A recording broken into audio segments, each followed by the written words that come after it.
दोस्तों, तो आज हम पढ़ेंगे ऊना जिले का भूगोल। ठीक है जी, जियोग्राफी पढ़ेंगे आज हम। तो यह है हिमाचल प्रदेश का मैप। सबसे बड़ा जिला है लाहौल स्पीति और सबसे छोटा जिला है हमीरपुर। और क्षेत्रफल की दृष्टि से ऊना जिला जो है कौन से नंबर पे है? 10वें नंबर पे है। ठीक है जी, 10th नंबर पे है। तो इसका जो क्षेत्रफल है 1540 स्क्वायर वर्ग किलोमीटर। ठीक है जी, तो पढ़ते हैं मैप के थ्रू कैसे कैसे हिमाचल प्रदेश का ऊना जिले का मैप है। ठीक है जी, तो ये है हमारा ऊना जिले का मैप। ठीक है जी, ये है पंजाब, हमीरपुर, हमीरपुर नहीं, बिलासपुर, हमीरपुर और कांगड़ा। ठीक है जी, तो यह है ऊना जिले का मैप। तो यहाँ पे लगता है पंजाब, ये एक राज्य है, और ये जिला है बिलासपुर, हमीरपुर और कांगड़ा। सबसे छोटा, फिर उससे बड़ा, फिर उससे बड़ा। ठीक है जी, 12th नंबर पे आता है, 11th नंबर पे आता है और ये 10th नंबर पे आता है। ठीक है, देखो ऐसे है लाइन में। तो 3 जिलों के साथ लगती है रेखा सीमा, और एक राज्य के साथ लगती है। तो जो हमीरपुर है, ठीक है जी, हमीरपुर पूर्व में आता है, पूर्व में आता है, ईस्ट में। ठीक है जी, पूर्व पश्चिम में आता है पंजाब। ठीक है जी, पूर्व पश्चिम में आता है पंजाब, ये ऐसे है, पूर्व पश्चिम। और कांगड़ा किस में आता है?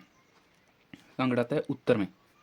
ठीक है जी, उत्तर में कांगड़ा आता है और दक्षिण में बिलासपुर आता है। दक्षिण डायरेक्शन में बिलासपुर आता है। ये आ गया हमारा, ये उत्तर, और ये हमारे उत्तर दक्षिण। ठीक है जी, पूर्व पश्चिम उत्तर और दक्षिण। देखो ये बन गया हमारे डायरेक्शंस। ठीक है, तो उत्तरी अक्षांश पे कहाँ पे आता है? 31 डिग्री। अगर आपने अक्षांश और देशांतर की समझना है आपने, तो आप हमारी वीडियो देख सकते हैं। कहाँ पे? जो हमीरपुर डिस्ट्रिक्ट पढ़ाया हुआ है सबसे पहले दिन, हिस्ट्री पढ़ाई हुई है उसकी और ज्योग्राफी, उसमें समझ सकते हैं आप। उसमें फुल डिटेल में पढ़ाया गया है कि उत्तरी अक्षांश और पूर्व देशांतर कैसे भी पढ़ना है आपने और कैसे याद रखना है, कौन सी लाइनें कौन सी होती है। ठीक है जी, तो उत्तरी अक्षांश पे होगा इसका 31 होगा। ठीक है, 31 डिग्री 21 और 31 डिग्री 50। ठीक है जी, और पूर्व देशांतर पर होगा 76 डिग्री 18 और 76 से। ये जो ये लोकेशन होती है, एग्जैक्ट लोकेशन पता लगती है ऊना जिला कहाँ पे स्थित है। ठीक है जी, मैप, वर्ल्ड मैप के ऊपर। ठीक है, तो ये उत्तरी अक्षांश हो गया, उत्तरी अक्षांश हो गया। ठीक है, और ये पूर्व देशांतर हो गया। ठीक है, देशांतर हो गया, याद रखना है आप लोगों ने, उत्तरी अक्षांश और पूर्व देशांतर। कौन सा? उत्तरी अक्षांश और पूर्व देशांतर। तो चलते हैं आगे, हम पढ़ते हैं इसके बारे में क्या। तो पर्वत श्रृंखलाएं पढ़ते हैं कि कौन कौन से पर्वत हैं। जो ऊना जिला जो है, यहाँ से शिवालिक पर्वतमाला जाती है। ठीक है, शिवालिक, शिवालिक तो इसके नीचे वाले हिस्से में पड़ जाता है ऊना। ठीक है जी, शिवालिक के निचले हिस्से में पड़ता है कौन सा? ऊना। और जसवंत की पहाड़ियाँ की साइड है। जसवंत की पहाड़ियाँ पंजाब से अलग करती हैं, जसवंत की पहाड़ियाँ तो यहाँ जैसे होंगी। ठीक है जी, जसवंत की पहाड़ियाँ ऐसे हैं कि पंजाब से ऊना को अलग कर देती हैं। ठीक है, ये आगे जसवंत की पहाड़ियाँ।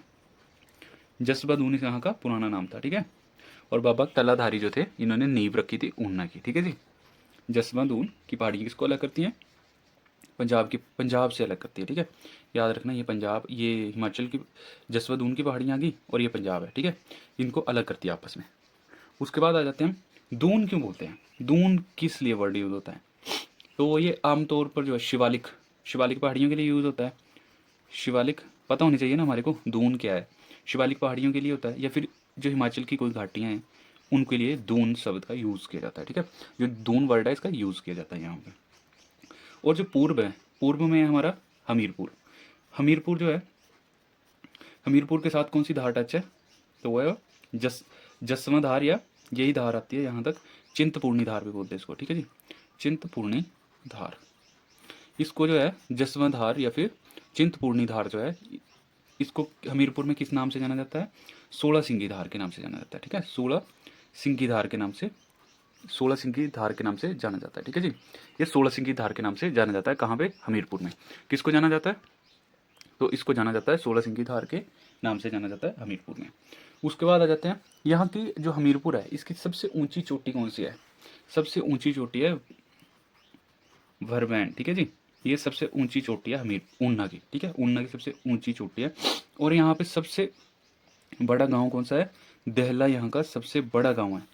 ठीक है, 2 पर्वत चोटियाँ यहाँ पे, एक चिंतपूर्णी और जसवंत। ठीक है जी, ये 2 हैं यहाँ पे, और ये शिवालिक के नीचे वाले एरिया में पड़ता है ऊना जो है। ठीक है जी, ऊना का पुराना नाम भी जसवंत था। ठीक है जी, तो इन पहाड़ियों के नीचे, मतलब आगे पीछे जो भी मैदान है, यहाँ पे जो है कौन कौन सी उगाई जाती है फसलें? तो यहाँ पे गेहूँ उगाया जाता है, ठीक है जी। गेहूँ, चावल, मक्का पूछी जाती है, कई बार फसलें पूछी जाती हैं, चना, गन्ना और अलसी।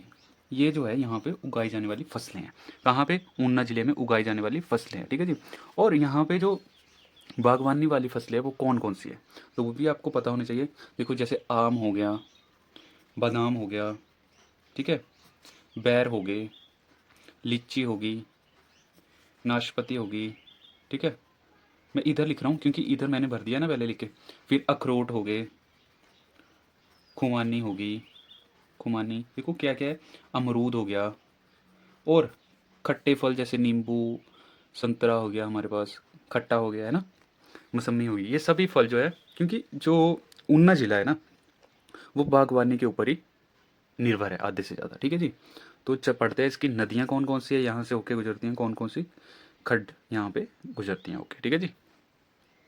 तो ऊना ज़िले को कौन कौन सी नदियाँ होकर बहती हैं इससे, ठीक है जी। कांगड़ा से होकर बह जाती है ब्यास, ऐसे जाती है यहाँ से ब्यास नदी, ठीक है जी। ब्यास नदी यहाँ से जाती है। और जो है ऊना के बीचों बीच जो है हमारी सतलुज नदी मेन है यहाँ की, ठीक है, सतलुज। और इनकी मेन ट्रिब्यूटरी है स्वां नदी। स्वां नदी कौन सी है? जिसको शोक की नदी कहा जाता है, बिलासपुर की शोक की नदी भी कहा जाता है किसको? स्वां नदी को। ये जो है सतलुज नदी ऐसे है यहाँ पे, ठीक है। ये आ गया हमारा, यहाँ तक ऐसे गई है अंदर, फिर यहाँ पे मिसाइल की तरह, ठीक है।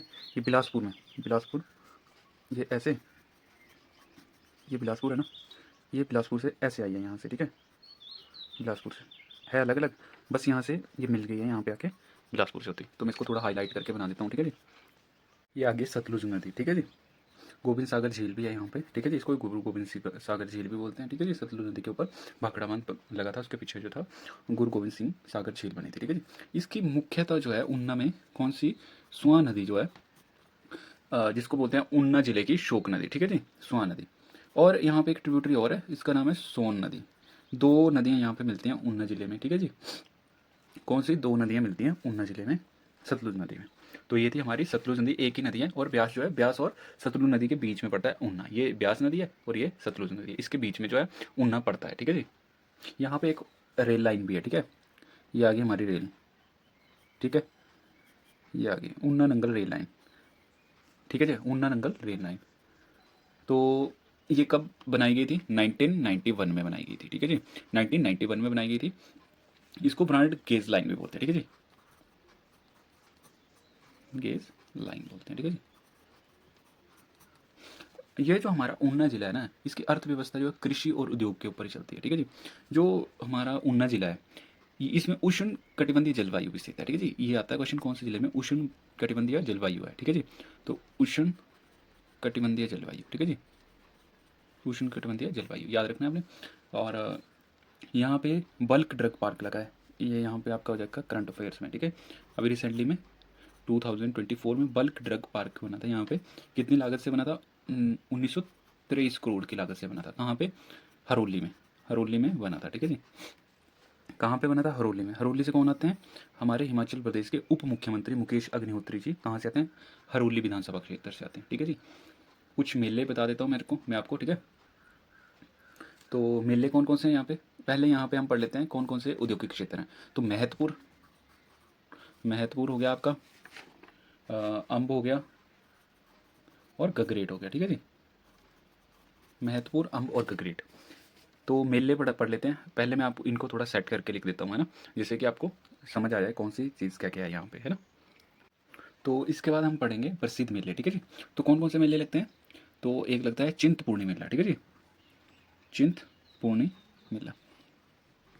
इसके बाद हम मंदिर पढ़ेंगे। उसके बाद 2011 के हिसाब से, क्या जनगणना के हिसाब से कौन कौन से लिंगानुपात कितना, ठीक है जी। पीर निगाह मेला लगता है यहाँ पे, पीर निगाह मेला, ठीक है जी। और बाबा बड़भाग सिंह मेला, बाबा बड़भाग सिंह मेला, ठीक है जी।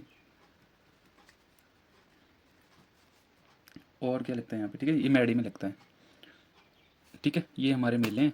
तो इसके बाद पढ़ लेते हैं मंदिर कौन कौन से हैं ऊना जिले में, ठीक है जी। तो मेले कौन कौन से लगते हैं?